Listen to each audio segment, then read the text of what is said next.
In the year 70 AD, Roman legions sacked and burned Jerusalem.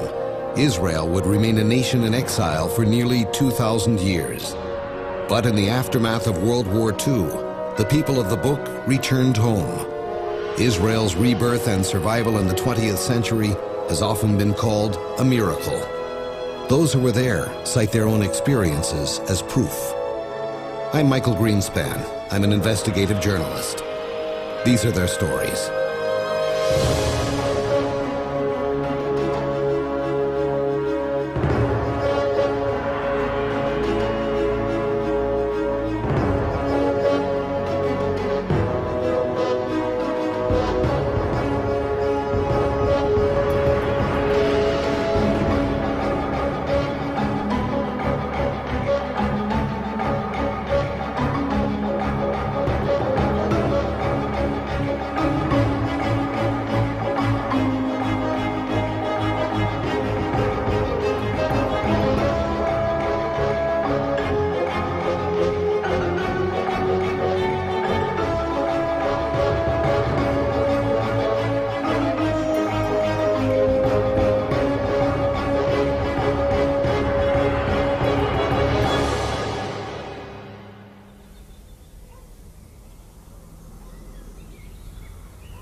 The day began with a silent serenity reserved for only one day of the year. It was Yom Kippur, the holiest of Jewish holidays. By law, no one works. There are no trains, no buses, no taxis. No shops open their doors. There's no television or radio. The streets are silent. People of Israel are at rest and at prayer. Yom Kippur is a national day of reflection, prayer, and repentance, a day of atonement, when in biblical times the high priest would enter the Holy of Holies in the great temple at Jerusalem to ask God's forgiveness for the people's sins for the year before. But this was no ordinary Yom Kippur. This was October 6th, 1973.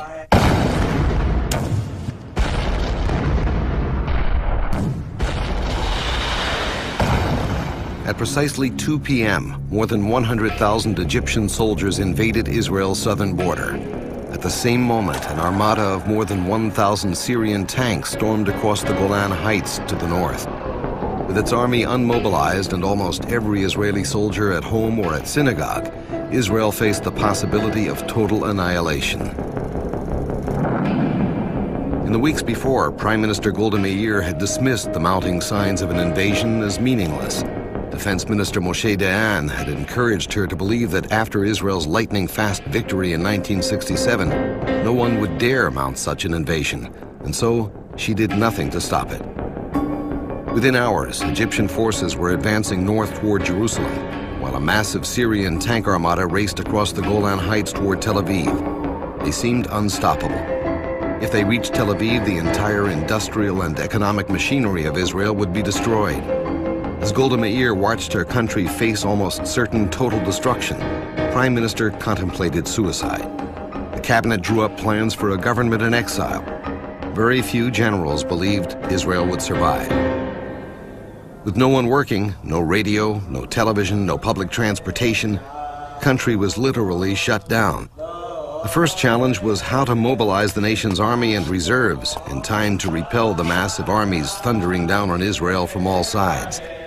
Young officers were quickly rounded up and dispatched to the neighborhood synagogues to gather the men of Israel for war.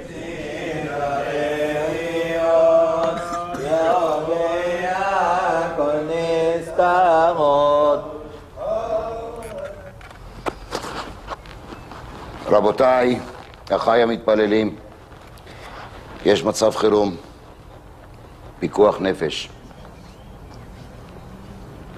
בשעות אלה נערך גיוס מילואים. קצין צה"ל שהגיע אלינו יקריא שמות של מי מכם שצריכים להתגייס. יהיה אלוהים איתנו. הרצאה מלחמה. השמות שאני אקרא מתבקשים להגיע לנקודות האיסוף שנקבעו להם, באופן מיידי. יורם רוזנברג. אמיר ויינברג.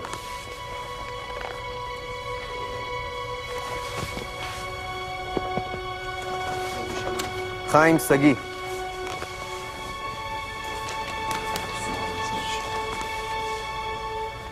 שמעון דהן.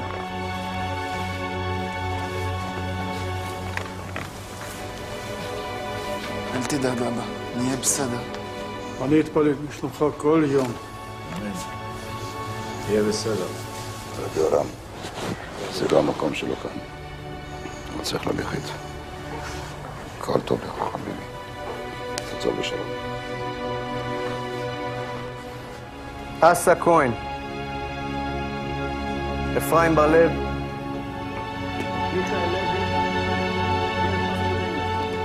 Fathers and grandfathers embraced their sons and said goodbye. Brothers and best friends parted company. For many of them, this goodbye would be forever. But they knew there was no other way. The dream of Israel was won by sacrifice, and it would only be preserved by sacrifice. They were ready, if necessary, to die for that dream. And many would in the perilous hours just ahead. If ever there was a modern-day counterpart to the biblical story of young David facing down the Philistine giant Goliath, the Yom Kippur War was certainly it. Its eventual outcome was partly due to the young Davids of modern Israel, who dared to face the mouth of death and not back down. Avigdor Kahalani, a battalion tank commander in '73, was one of those young Davids. The Syrians, they arrived from the east, they crossed the border, they bombed the minefields, and they put bridges on the anti-tank ditches, and they arrived close to us. And they start to hit our tanks. And my mission was to block them on the area north of the Kunetra. And it was hard because most of my tank they hit by the Syrian. And artillery shell was thousands shell all over. And their aircraft, they bomb us like crazy, and we didn't have any Israeli aircraft to protect us.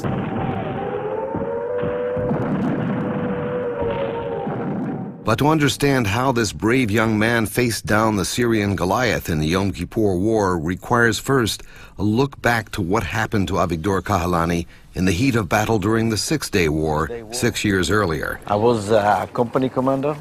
I had 14 tanks. My mission was to cross the border in Gaza Strip. After a few hundred meters, they hit my tank and I jumped to another tank. At the end of the day, I had a mission to go to El Arish, it's the capital of the Sinai. I was in the first tank.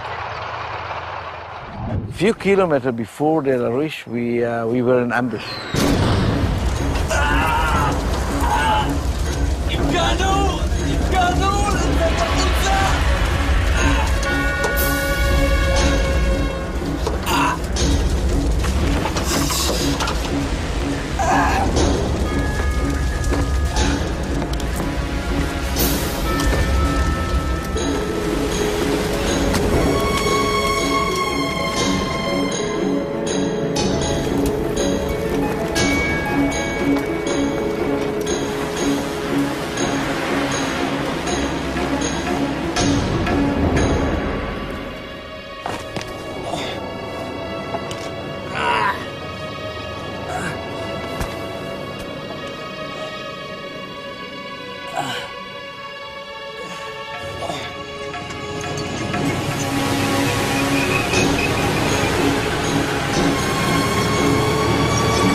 I was in the hospital almost a year. 60% of my body was burned. I had 16 operations, and after a year, I was allowed to go to the army, but they wanted to put me in the office. And I took the paper, and they wrote my medical profile 31. And in Israel, the maximum is 97. I took the paper, I cleaned it up, I wrote 97, and I go back to the tank. Why in the world did you go on again? You know, My father, when I joined to the army, he told me, look, my son, you're going to join the army. This is your turn. You're going to hold the flag on your hand and the flag of the country. Don't open the hand. And when he saw and when you saw that you had survived all the injuries that you sustained during the '67 war, what did you feel about that? It was a miracle for me to survive, to stand up, to go back to the tank. I'm talking about '73 war. It's few years after that. When I fought on the top of the tank, it was after 16 operations. And think just about the feeling that I had inside, that I was scared from the situation. Maybe I will go to some situation like I had a few years before that, and maybe I cannot control my body or my head. So with all that fear that you had in your heart, that you might lose it in '73, tell me what happened to you in that war. During the war, I was a battalion commander, and I had more than 40 tanks. It was hard combat in the Golan Heights. We lost 2/3 from the Golan Heights after less than 24 hours. My mission was to protect the area against the Syrian, and it was hard. We fought for 4 days, from Shabbat, is Yom Kippur, Sunday, Monday, and Tuesday. And the hardest day it was during Tuesday that we almost lost the combat. That Israel manages to hold on at all is beyond any logical explanation. More than 1,400 Syrian tanks have stormed across Israel's northern border in the opening hours and days of the war. Israel has fewer than 200 tanks with which to face this military Goliath. Saturday night, the first night of the war, Kahalani asks for Air Force support. It doesn't come. The Syrians have infrared night vision and strike with precision throughout the night. The Israelis can only fire into the darkness and hope to strike their enemy. Kahalani lines up his tanks and begins a barrage of gunfire into the valley beyond their position. Syrians are led to believe there's a vast Israeli armada facing them. That night, Israel holds the line. During the night, I hit it's a Soviet tank, it's a Syrian tank. It was no far from me. And the commander, he jumped from the tank. He was in fire. It reminded me what happened during the '67. To you. Sunday, the Syrians send hundreds of tanks into the battlefield, aiming with precision toward the commander's position on each Israeli tank in the field. Kahalani watches as many of his commanders, men he knows as friends, are struck down by enemy fire. By Tuesday, Israeli forces in the Golan are almost totally decimated. Kahalani is given an order by Janusz, his commander, to stand his ground in the valley below their position. He has only 7 tanks left to face the Syrian armada. But when Janusz asks Kahalani over the radio how many tanks he has, he answers 41, just in case the enemy was listening in, he later admits. What happened to you that day? Usually when you shoot with tanks, it's a range 2 miles, something like that, 3 kilometers, more than that. I had situation that I found 4 tanks in the front of me, 25 meters, and I was alone.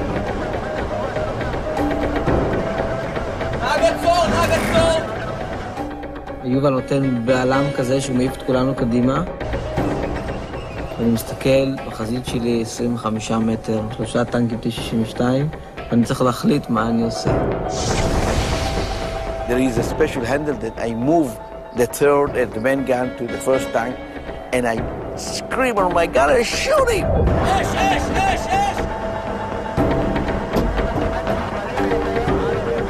And he didn't know what to do. It was so close to him. You know what he asked me? Excuse me, sir, what is the range? I thought I'm going to kill him.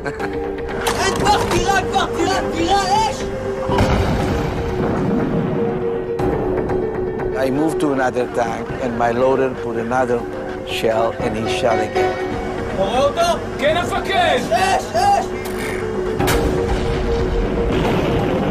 And when I put the main gun to the third one, I saw main gun of the Syrian tank look straight to my face, is ready to shoot.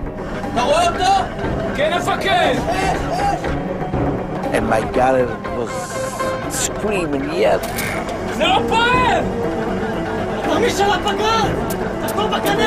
I saw the 115 millimeter look straight to my eyes, and he was ready.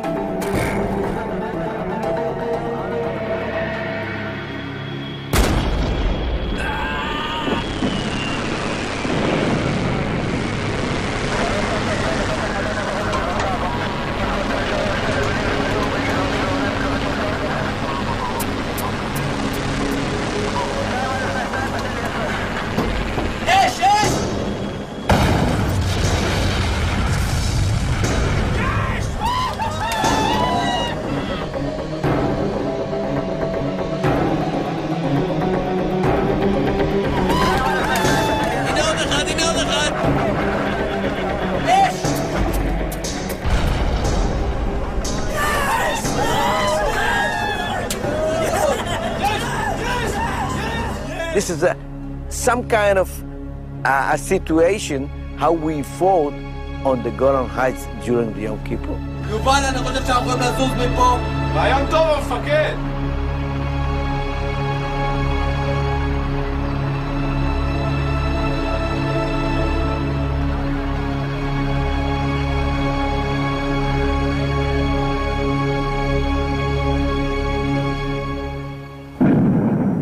The battle for the Golan will ultimately come down to this final confrontation at a hilltop called Little Hermon, and the valley below it that will be known forever after as the Vale of Tears. If the Syrians make it past this point, nothing will stop them from storming across the Galilee, destroying Tiberias, Haifa, and ultimately Tel Aviv. Kahalani's remaining tanks have all taken Syrian hits. Many have lost commanders or whole crews. Command discipline is low. Morale is failing. Defeat is in the air. The scene that follows is reminiscent of young David in the Bible. Saul and the men of Israel were frozen in fear at the sight of the giant Goliath. Kahalani gives an order to his tank commanders to move forward. No one moves.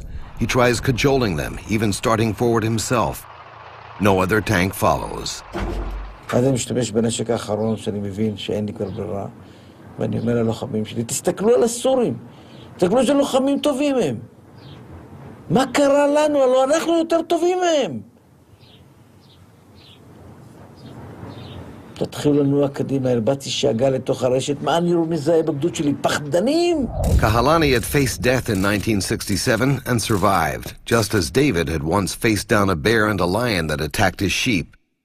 With their common experience, and born on their shared faith in God to fight on their behalf, both young men refused to bow to fear. David stepped up to face Goliath. Kahalani ordered his tank to move forward. David had declared, "I come not with sword and shield, but in the name of the God of Israel." He carried only 5 stones into battle with his giant. Kahalani moves forward with only 7 tanks to face the massive Syrian armada. Kahalani's crippled tanks storm the hill before them, looking down at the once green valley, now blackened with the smoldering remains of hundreds of burning Syrian and Israeli tanks from 3 days of fierce fighting. Moving among them, hundreds of Syrian tanks continue their relentless advance. Kahalani orders his tanks to begin a barrage of gunfire on the advancing armada below, not expecting to stop them, but at least hoping to slow their advance long enough for reinforcements to arrive. Reinforcements don't come, but suddenly, to his amazement and without explanation, the Syrians seem struck with fear. The enemy armada begins retreating. Syrian soldiers begin running from the battlefield in all directions. Kahalani radios to Commander Janusz. כאן 2, דוח מצב. כרגע אנחנו שולטים במצב. ארטילריה נפסקה. בקיצור, אנחנו שולטים בכל דבר. 2, כאן 20, הכל בזכותך, תאמין לי. כל הכבוד לך, כל הכבוד. אתה גיבור ישראל, עבור.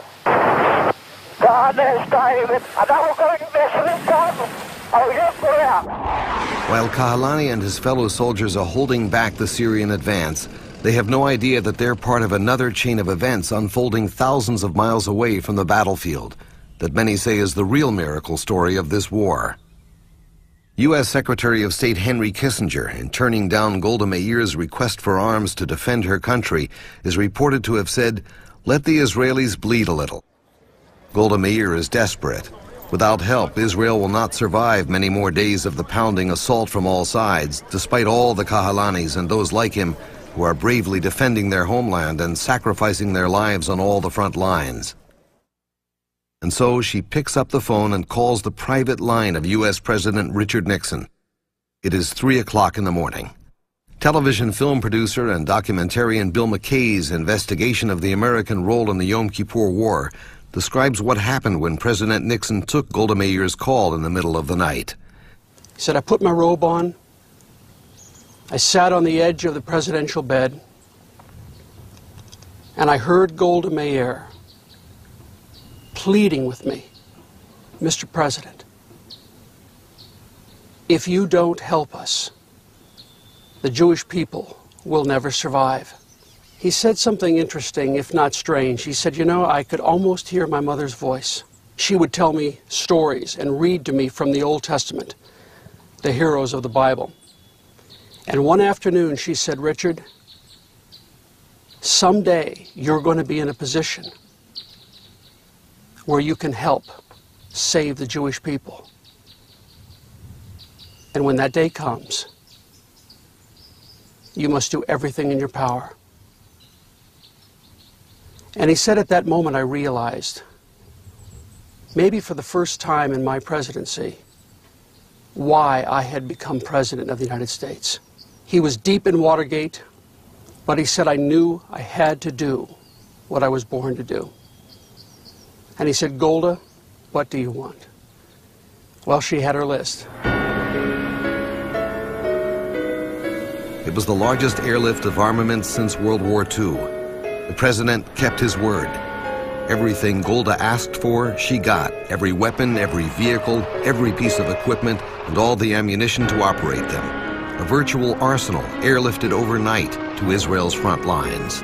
And many military experts credit that decision, that request, at that moment, as the essential element that saved Israel from destruction. In another striking parallel to David in the Bible, Richard Nixon turned aside the Goliath of indifference to Israel in his government, faced down a powerful Secretary of State who would turn against him, and accepted the threat to his own presidency to save Israel in its hour of need. Before it was over, the Yom Kippur War demonstrated one of the most incredible turnaround victories ever recorded in military history. Israel ultimately pushed the Syrian army to the gates of Damascus and the Egyptians to within a few kilometers of Cairo. In the Golan, Syria lost more than 1,000 tanks, nearly 900 of which were left abandoned on the battlefield.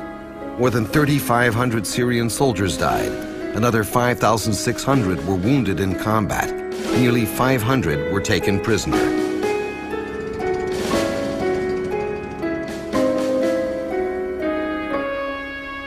For his bravery and valor in the Vale of Tears, Avigdor Kahalani was dubbed a hero of Israel and received the nation's highest accolade for courage in the defense of his country.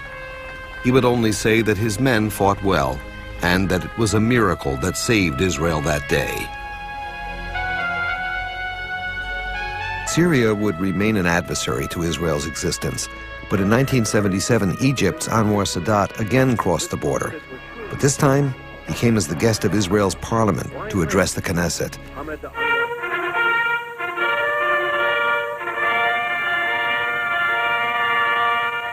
Assalamu alaikum wa rahmatullah. 2 years later, Egypt and Israel signed a peace treaty, ending 30 years of conflict. Prime Minister Begin and Anwar Sadat were awarded the Nobel Peace Prize. 15 years later, Jordan signed its own permanent peace treaty with Israel. Two of Israel's strongest adversaries had become firm partners for peace.